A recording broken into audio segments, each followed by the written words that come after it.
People often talk about healing like it's some spiritual retreat in the mountains. For most men, it doesn't look like that at all. Sometimes it begins when life quietly dismantles the world you spent decades building. I once had what most people would call the dream, a five-bedroom detached house, a marriage that had lasted 30 years, a career I'd spent 3 decades excelling in. But then, without notice, the industry I worked in collapsed, and I was made redundant. Now I could have gone back into the same industry, but it was going through turmoil with companies going bust, left, right, and centre. So instead, I did something slightly mad, although it didn't seem mad at the time. It was a calculated family decision. I bought a beautiful little 17th century country inn, one of those proper idyllic places you used to see on jigsaws and chocolate boxes. The plan was simple: turn it into a fine dining restaurant, a new chapter, a fresh start. My goal was to sell my house to free me from a mortgage and have my business pay for the roof over my head. And for about a year, it felt like it might just work. Then something happened nobody could have predicted. Foot and mouth disease hit the farming communities around us. And when farmers stop moving, so does everyone else. Trade disappeared, almost overnight. I'd poured everything I had into trying to keep the place alive.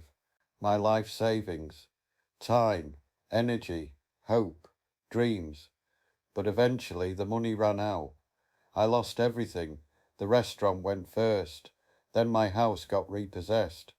And when the money ran out, so did my wife. 30 years together.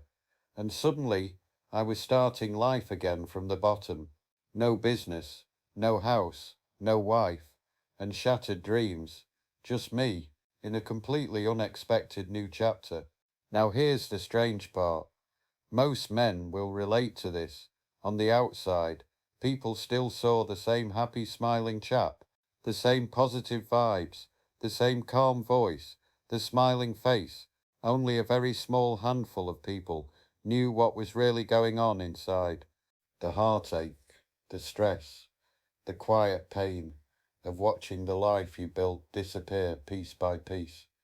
And they couldn't believe it, as we men are good at putting on a brave face, a facade, for want of a better word.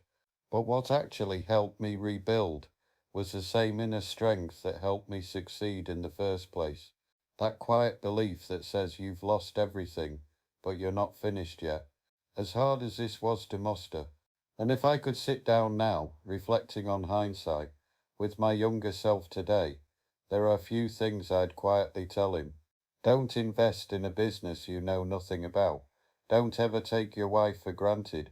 Stick to what you're good at and start investing in your retirement earlier than you think you need to, because life has a funny way of reminding you nothing is guaranteed. These days I'm 67. I live in a small one-bedroom flat.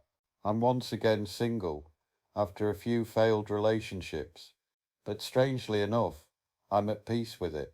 Because somewhere along the way I realized something. Sometimes the purpose of our story isn't just about how it ends for us. Sometimes it's about what others might learn from it. And if sharing my thoughts, my writing, and my stories can give even one person a little hope, or help someone else heal a little faster, then perhaps the journey was worth it after all. Thanks for listening, and much love. If you've gained some closure from my story, then please drop me a message and share your thoughts. I do me a great service and give me a follow, or even share my story with someone who needs to hear it.